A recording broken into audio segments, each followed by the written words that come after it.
对对对对对，7.1就是7颗这样。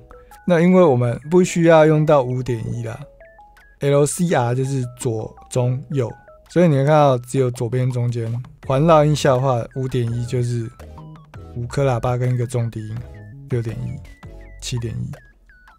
但你要有那么多颗喇叭，不然你怎么调？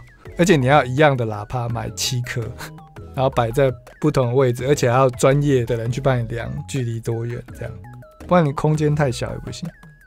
所以一般人不会有这个需求，我也不会用到，就是很少的人会去用到这个功能。